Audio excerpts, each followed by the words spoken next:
This is North Sentinel Island, a place so secret, so cut off from the world that no one, not even the government, dares to go there. The place is a tiny island in the Indian Ocean, and it's home to a tribe that has lived without contact from the modern world for thousands of years. But why don't they let anyone in?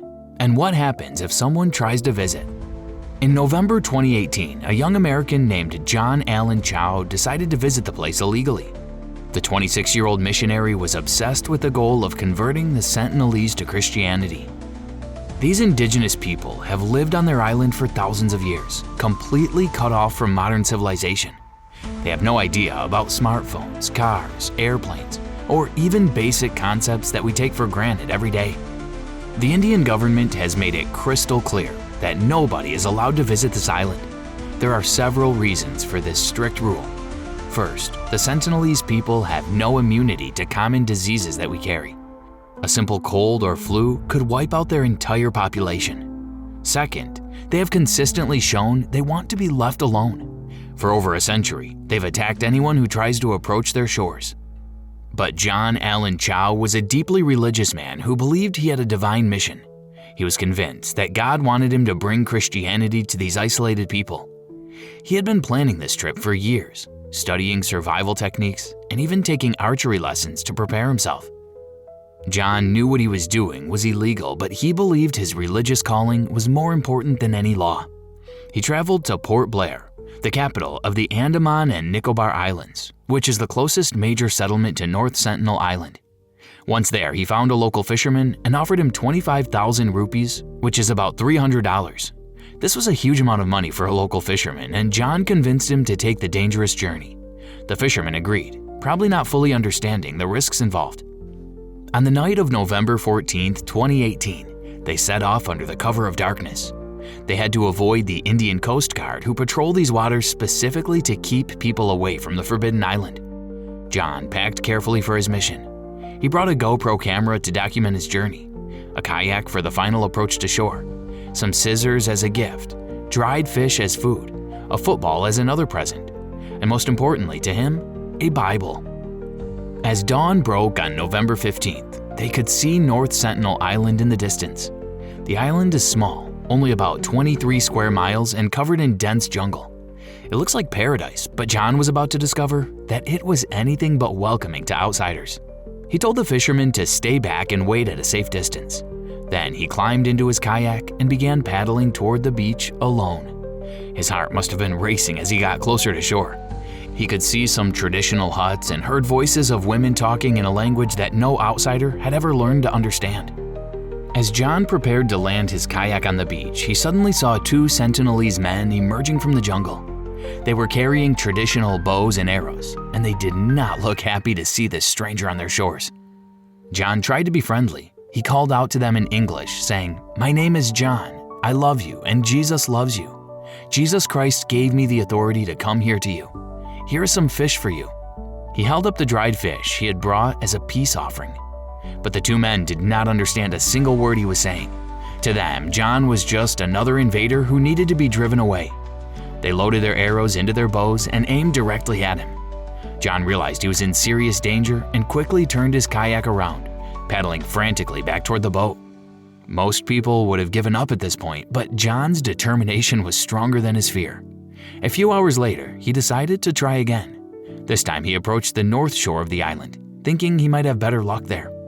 He could see about 6 Sentinelese people standing on the beach, pointing at him and shouting. They were clearly trying to communicate something, but neither side could understand the other. The Sentinelese language has never been studied or documented by outsiders. It exists nowhere else on Earth. John tried his best to repeat some of the sounds he heard them making, shouting back toward the shore. The Sentinelese people actually laughed at his attempts to speak their language. For a moment, it seemed like there might be a chance for peaceful contact. Encouraged by their laughter, John slowly paddled closer to the shore. He stayed at what he thought was a safe distance and began throwing his gifts toward the beach. He tossed the football, some fish, and other items he had brought. Among the group on the beach, John could see a child and a young girl. Even they were carrying bows and arrows. This should have been a warning sign. In Sentinelese culture, everyone learns to defend their island from a very young age. John decided to get out of his kayak and try to approach the child directly. He thought that maybe children would be less threatening and more open to his message. This was a fatal mistake. While John was focused on talking to the child and trying to share Bible verses, one of the adult Sentinelese men snuck around behind him and stole his kayak. John was now stranded on the beach with no way to escape quickly. Moments later, the child he had been trying to befriend took aim at John's chest with a small bow and arrow. The child released the arrow, and by pure chance, it struck the Bible that John was holding instead of his body. This near miss saved John's life, but it was a clear message that he was not welcome. Realizing he was in mortal danger and now without his kayak, John panicked. He had no choice but to jump into the ocean and swim back to where the fisherman was waiting with the boat. The swim was exhausting and terrifying, but he made it back alive. That night, John wrote in his diary. His words revealed how shaken he was by the experience. "Lord, is this island Satan's last stronghold?" he wrote. "Is this island full of monsters where the natives haven't even heard Jesus' name?" He continued writing, "I don't want to die. I should go back. Lord, I don't want to die." Any reasonable person would have taken this as a clear sign to abandon the mission. John had been shot at twice and nearly killed. But his religious obsession had taken over his common sense. Instead of going home, he convinced himself that this was exactly why God needed him to return to the island. On November 16, 2018, John wrote what would be his final letter to his family. "You guys might think I'm crazy," he wrote, "but I think it's worth it to declare Jesus to these people. If I get killed, please do not blame these people." After finishing his letter, John set out once again for North Sentinel Island. This time, he would not return alive. The local fisherman who had brought him watched from a distance as the Sentinelese people dragged a body across the beach and began burying it. Based on the clothes, the fisherman knew it was John Allen Chow. The young missionary's obsession had finally cost him his life. Now, here's what most people get wrong about this story. The Sentinelese aren't savage killers. According to T.N. Pandit, the Indian anthropologist who spent decades carefully studying them, they're actually peace-loving people who only defend themselves when threatened. Pandit, who is now 84, was part of official government expeditions to the island starting in 1967. For over 20 years, his team would cautiously approach, leaving gifts like coconuts and metal tools, always ready to retreat if the tribe showed aggression. We are the aggressors here. We are the ones trying to enter their territory. The Sentinelese don't seek to attack people. They don't cause trouble in nearby areas. In 1991, something remarkable happened. For the first and only time in recorded history, the Sentinelese made peaceful contact with outsiders. But it wasn't led by Pandit. It was led by Mahumala Chattopadhyay, the first woman anthropologist to approach the island. On January 4, 1991, Chattopadhyay and her 13-member team approached the island.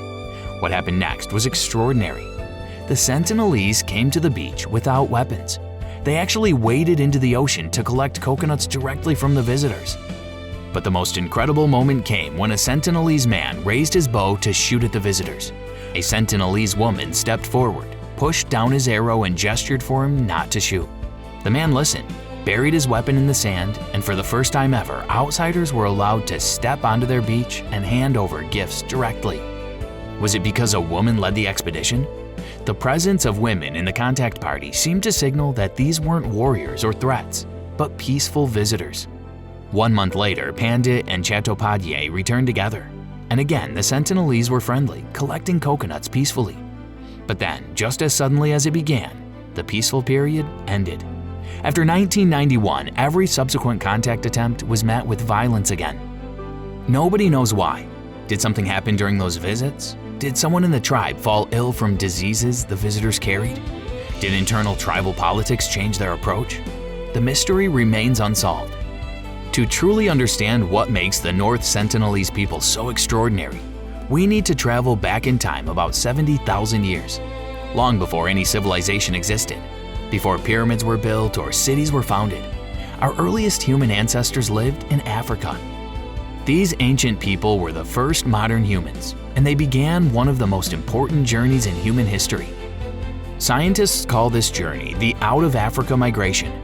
Picture this. Thousands of years ago, small groups of brave humans left their homeland in Africa and began walking across continents. They crossed deserts, mountains, and vast plains. Some groups went north into Europe, others headed east into Asia. This incredible journey eventually led humans to populate the entire planet. The ancestors of the North Sentinelese people were part of this amazing migration. They traveled through the Middle East, across Asia, and eventually reached the islands of Southeast Asia.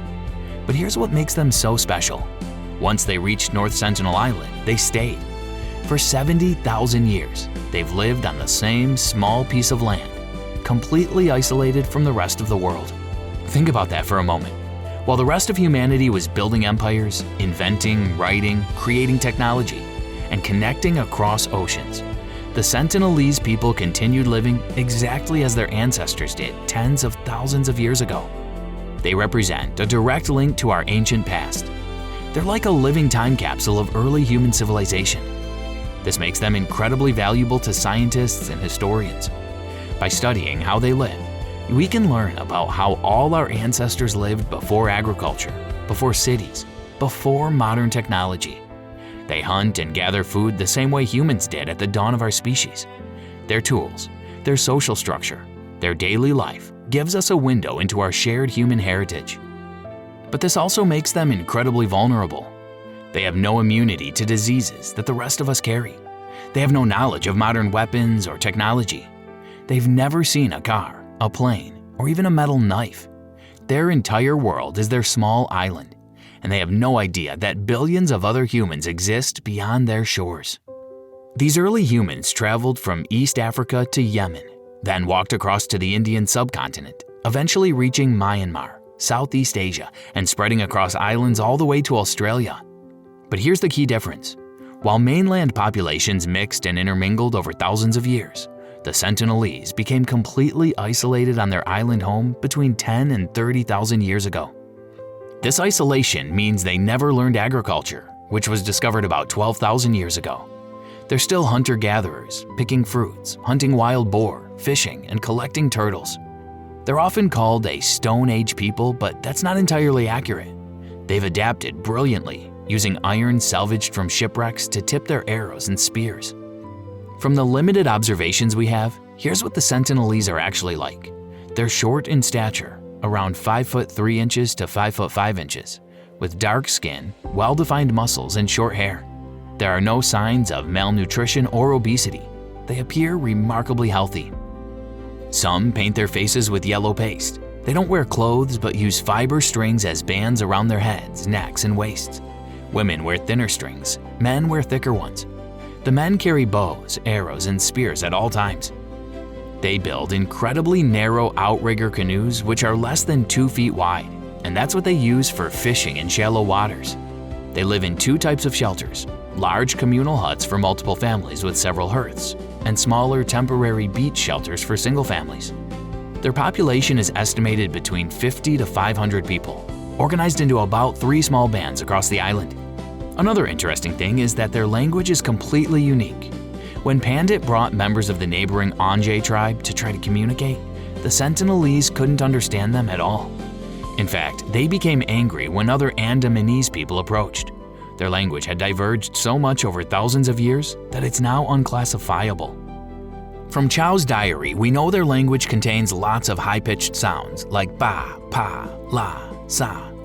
But beyond that, no outsider has ever learned to speak with them.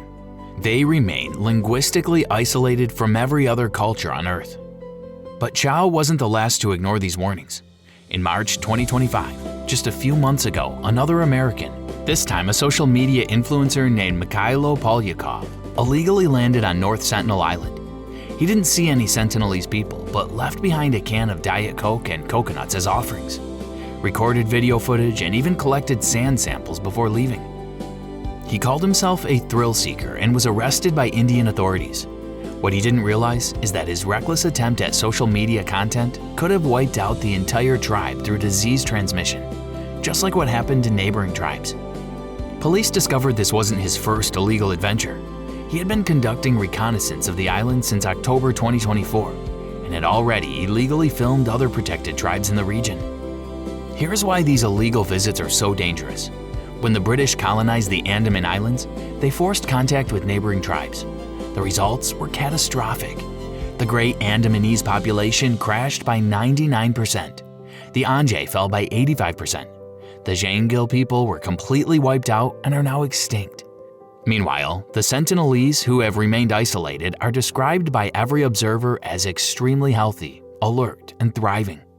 Videos from Pandit's 1990s expeditions show strong, proud people with many children and pregnant women with clear signs of a population that's doing just fine without our help. On December 26, 2004, a massive tsunami tears across the Indian Ocean, killing over 230,000 people across 14 countries. When the waves hit North Sentinel Island, everyone feared the worst. This tiny island, home to perhaps the world's last truly uncontacted tribe, sat directly in the tsunami's path. Days after the disaster, when rescue helicopters flew over North Sentinel Island to check for survivors, they got their answer in the most unexpected way. A Sentinelese man rushed onto the beach, drew his bow, and fired an arrow straight at the helicopter. The message was crystal clear. "We don't want you here. We survived just fine without your help." This is proof that alone, among tens of millions of people affected by the tsunami, the Sentinelese needed no rescue, no aid, no outside help whatsoever. They survived one of history's deadliest natural disasters completely on their own. The 2004 tsunami didn't just test the Sentinelese survival skills, but it literally changed their island. The massive earthquake tilted the tectonic plate beneath North Sentinel, lifting the entire island by 1 to 2 meters. Coral reefs that were once underwater became dry land, expanding the island's boundaries by up to 1 kilometer in some areas. Constance Islet, which used to be separate, is now connected to the mainland. The Sentinelese adapted to these dramatic changes just as they have to everything else for 60,000 years. Today, while North Sentinel Island remains strictly protected, their distant neighbors face a different kind of threat.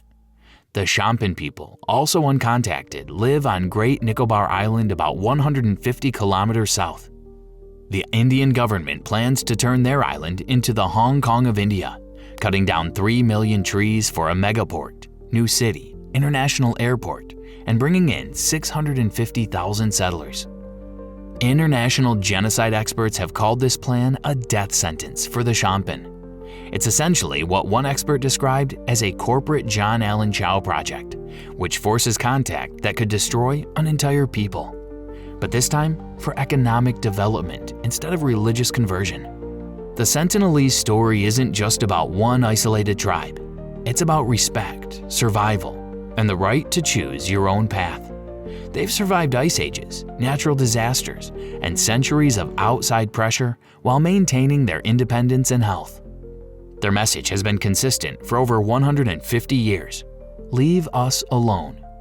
Maybe it's time we finally listened. In a world obsessed with connection and contact, sometimes the bravest choice is maintaining your boundaries. The Sentinelese have spoken. The question is, are we finally ready to hear them? What do you think? Should isolated tribes have the absolute right to remain uncontacted? And should development projects that threaten uncontacted peoples be stopped? Let me know your thoughts in the comments.